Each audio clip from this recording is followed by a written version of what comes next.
Cuando decía, y al final de todo esto pongámonos de acuerdo. Y uno cuando piensa en ponerse de acuerdo sobre ciertas ideas básicas, y la etimología de acuerdo viene de cuore, de corazón. Entonces hay que meter el corazón para ponerse de acuerdo. Ahora vamos a conversar, miren qué pregunta, sobre ¿podemos construir una sociedad justa? ¿Podemos construir una sociedad justa? Y ahí tenemos un montón de desafíos. Primero, definir qué es justa. ¿Es justa en sus oportunidades, en sus resultados? ¿Es justa respecto al talento? ¿Es justo respecto al esfuerzo que cada uno hace? Cuando hayamos más o menos explorado qué es una sociedad justa, ¿quién tiene que hacer algo? ¿Quién tiene que hacer qué? ¿Es el Estado el que tiene que hacer todo?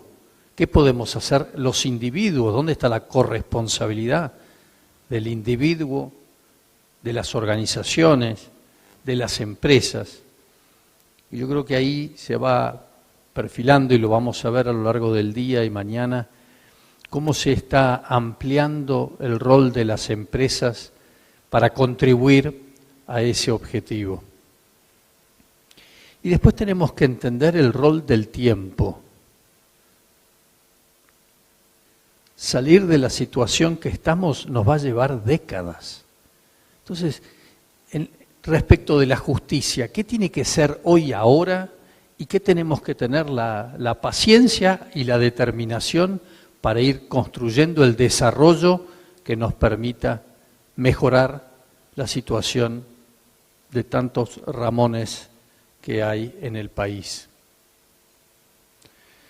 Vamos a invitar ahora a Silvia Fesquet, editora en jefe de la redacción de Clarín, y a Gabriel Kessler, profesor de la Universidad de La Plata, para conversar unas primeras ideas sobre este tema, luego de ver un video sobre qué piensa la gente de la calle. Bueno, muy bienvenidos, un aplauso para ellos.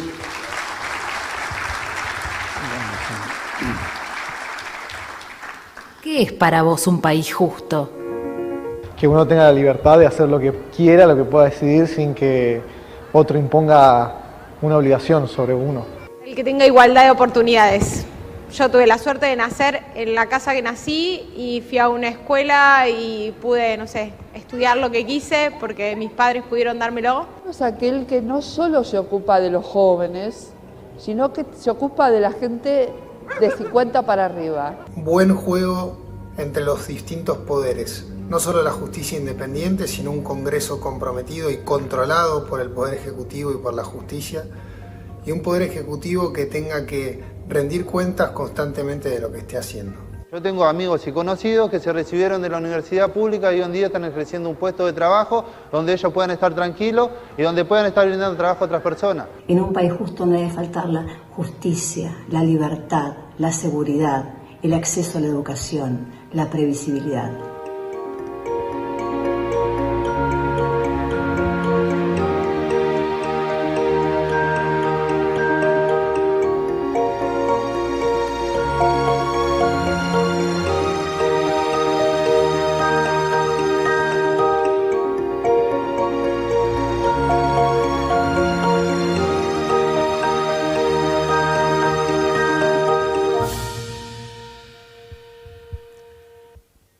Buenos días a todos. Muchas gracias, ACDE, por la convocatoria.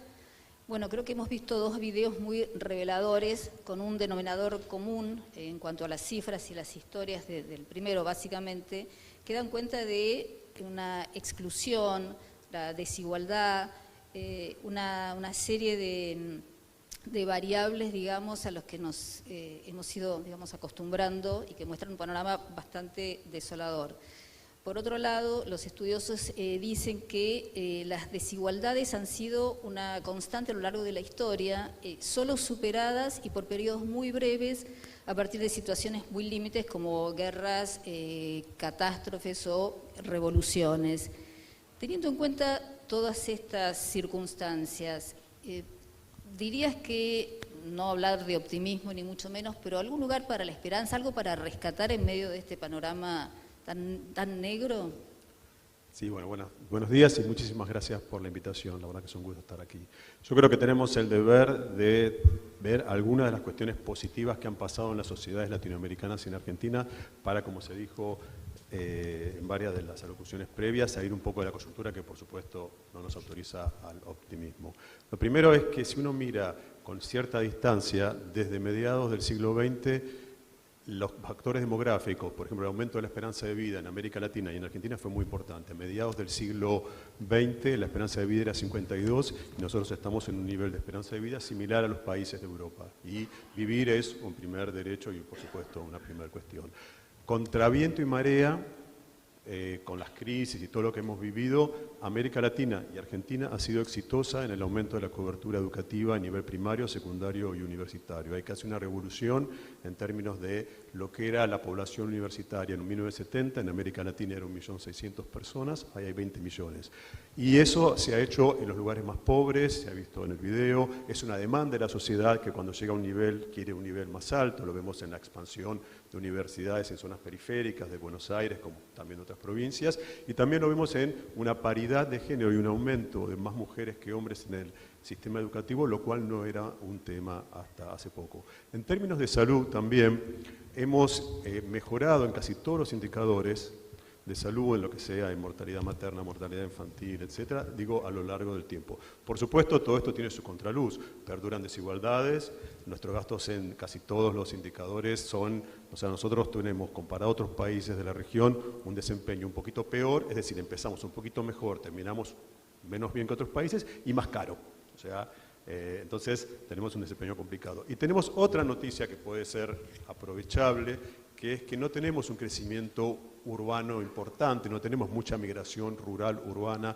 como fue a mediados del siglo o finales del siglo XX, por lo cual es una oportunidad, según los y las expertas en términos urbanísticos, para pensar, para repensar las ciudades, para hacer aumentos sobre todo de lo que es la calidad de las viviendas. Es decir, no tenemos que construir tantas viviendas nuevas, sino que hay lo que se llama los déficits cualitativos que se puedan mejorar, que a una familia le falta mejorar la instalación de gas, a otro a pintar, etcétera. Entonces hay como una agenda de temas que por supuesto depende que la aprovechemos o no. En general, acá viene la parte pesimista, tendimos a desaprovechar varias oportunidades. Tuvimos una que es bastante importante demográfica, que es el bono demográfico. Estamos terminando un momento donde estamos en una situación relativamente favorable de la relación entre personas en edad activa, en edad de trabajar, respecto a niños y niñas y respecto a adultos mayores.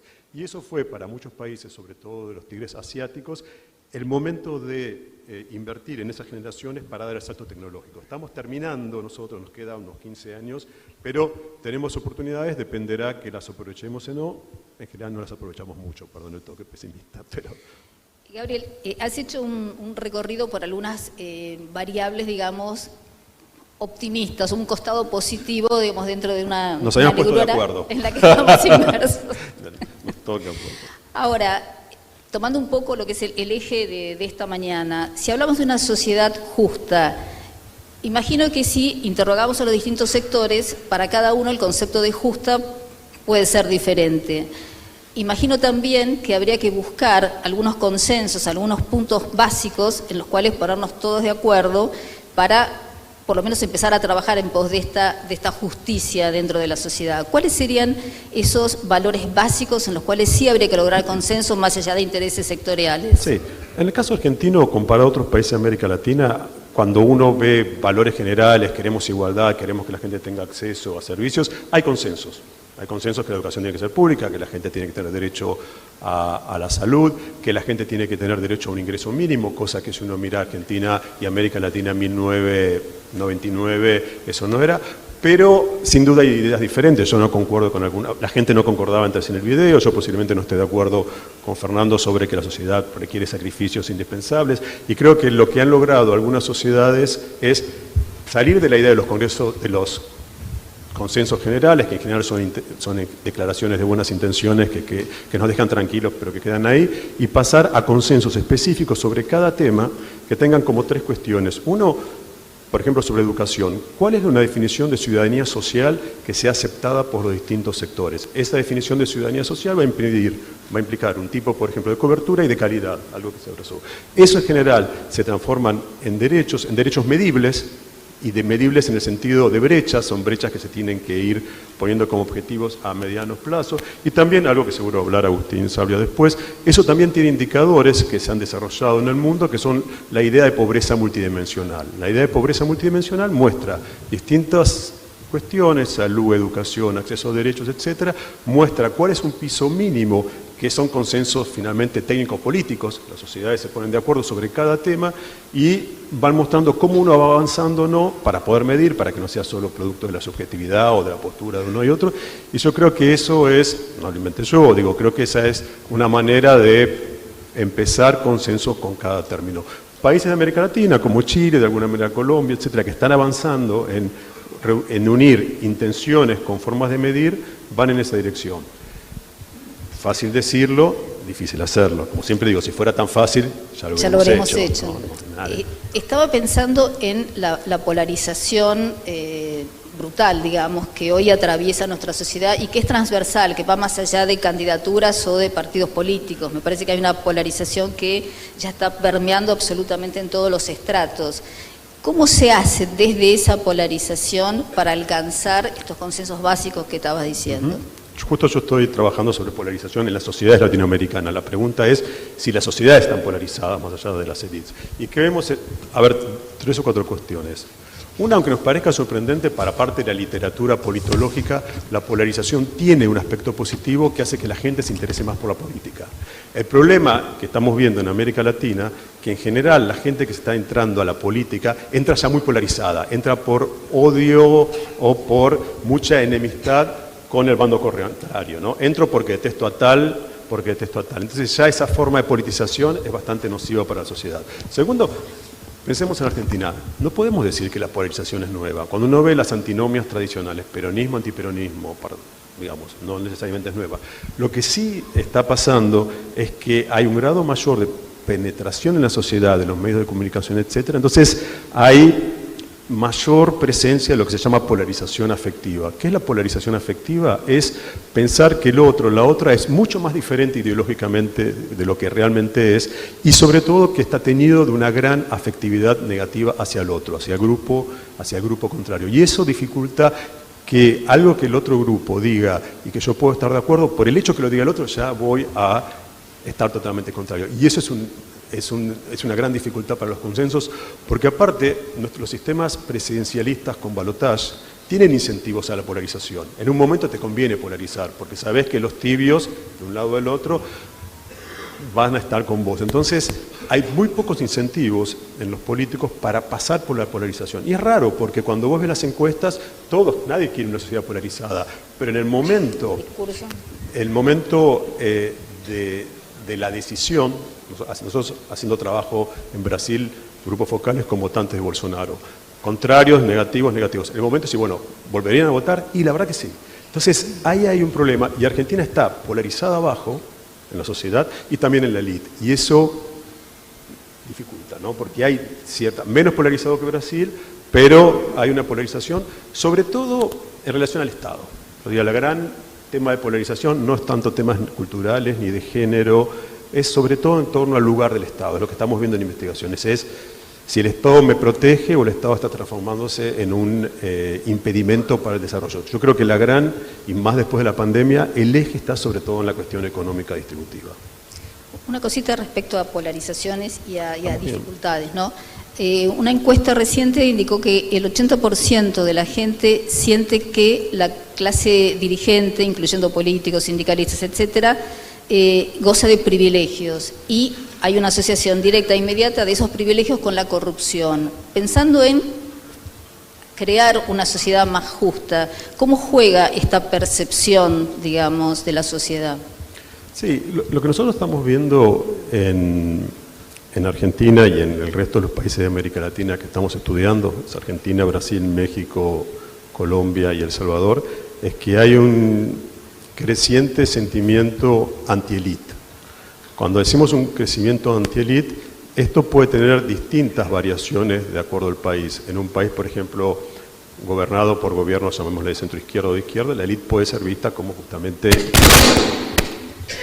el establishment político que gobernó. En otros países, y eso lo vemos en Argentina, hay una diferenciación entre lo que sería una idea de una élite productiva, una élite empresaria que genera trabajo, y la élite más improductiva que se considera finanzas, etc. Entonces, hay una mirada anti-élite que puede tener variaciones distintas y que sobre todo lo que tiene el tema de la corrupción como gran disruptor en la vida cotidiana es que es como la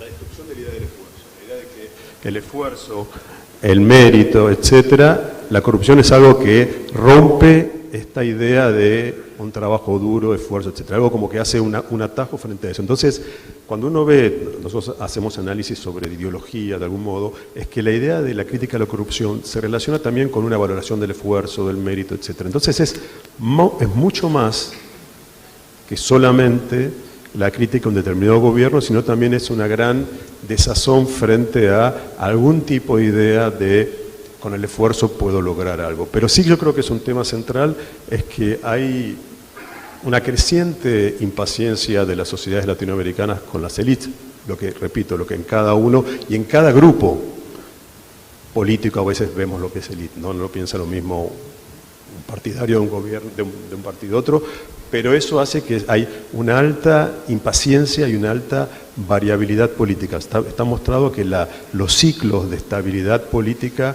frente a cualquier gobierno son muy cortos. Se habla de las coaliciones del domingo. En Argentina era antes la excepción, hasta ahora coaliciones que entraban al poder porque nos iba bien y ganamos y al lunes ya estaban peleándose. Argentina hasta ahora era la excepción, pero ya no. Entonces es un tema, es muy preocupante porque también la creciente inestabilidad política dificulta los consensos a mediano plazo. Y si lo ves en un problema, en un contexto de polarización, donde lo que el otro dijo, porque lo haya dicho el otro, es de por sí malo, implica más complejidad. Es decir, para salir de la polarización, la primera cuestión más complicada es reconocer que el otro algo bueno hizo, el otro gobierno. Y eso no estaría sucediendo, como dirían los chicos ahora. Por eso diría que, ¿cuán lejos estaríamos de acceder a esto que definiste como una sociedad justa, estos consensos básicos, teniendo en cuenta el diagnóstico que venís haciendo? Sí, yo creo que comparado, nosotros miramos mucho la polarización, pero tenemos que entender que tenemos varios consensos. Tenemos consensos sobre la democracia, tenemos consensos, somos una sociedad que es muy sensible a la violencia, lo cual es algo bueno porque nos hace que no nos acostumbremos a los niveles de violencia de cualquier tipo, y me refiero a la violencia de género, a la violencia delictiva, etcétera. Y eso es un, digamos, a veces nos hace olvidar. Somos una sociedad que comparado a, yo siempre tengo una mirada comparativa, comparado a otras, y sabe que hay ciertos derechos, recuerdo, educación, salud, tienen que estar garantizados, después vemos cómo, y algo que se dijo en lo anterior, tenemos una sociedad que está movilizada. En la historia argentina, ya una gran historiadora, Hilda Sábato lo ha dicho, nosotros tenemos siempre hubo una historia argentina, cuando hubo democracia, una democracia en las urnas y una democracia en las calles, parte de la Argentina. Alguien puede decir, eso tiene sus molestias, la democracia en las calles puede tener sus molestias, pero es parte de cómo la sociedad argentina funciona, y yo creo que es parte de lo bueno y de lo complicado de la sociedad argentina. Entonces, también creo, para poner un poquito así de ¿cómo puedo decir?, de punch. Que es muy difícil hacer algún cambio en la sociedad argentina en que la sociedad está en contra. Y una sociedad que siente que viene sufriendo, perdón, no a los directivos, pero bueno, acá parecía diferente algo que pienso. En una sociedad que siente que sufrió mucho, pensar que va a tener un nuevo sacrificio, no lo veo. Primero que no estoy de acuerdo, pero eso sería de menos. Pero además, un amigo mío que tiene un cargo bastante alto en un organismo internacional me dijo que cuando va a un país le pregunta al presidente algo, ¿a qué le tiene miedo usted? ¿A quién les temen? Y en distintos países le dicen, a los poderes. Y acá me dice en Argentina y en pocos países, al pueblo. O sea, que en un país al pueblo. Como es un país donde los cambios tienen que estar de algún modo negociados con una sociedad que está crecientemente más organizada. Les puede gustar o no, pero yo creo, ya me puedo estar equivocado, que es así, y bueno, y eso es un trabajo de consensos particulares a ir creciendo. Nos queda un minuto según el comentario. ¿Ves posible esto, lograr una cosa así en esta coyuntura tan particular, además que tenemos? No, la coyuntura a ver, la coyuntura nos arrasa. La coyuntura, o sea, la verdad, voy a ser sincero, porque no tengo nada. Yo soy muy pesimista, está mal que lo diga, pero total, la verdad que o sea, pero me parece que, y valoro todo lo que se dijo hasta ahora, tratar de pensar un poco más, pero yo creo que en general hay una tendencia en muchos temas, yo trabajé mucho sobre violencia y a evitar la idea de las grandes reformas, que en general caen bastante rápido, y pensar en reformitas, no el gran pacto nacional y el sueño, porque no ha funcionado. Y sí ver, bueno, nos ponemos de acuerdo en esto, pactos más... sí. Más puntuales, decís, más... Así es, y incrementales, y con algunos plazos, pero se habló acá del tiempo, para eso necesitamos mucha generosidad y visión de estadistas en nuestras élites de todo tipo y de nuestras dirigencias, así que eso es tarea, bueno, yo soy solamente un profesor de la universidad, un investigador, ustedes son la dirigencia.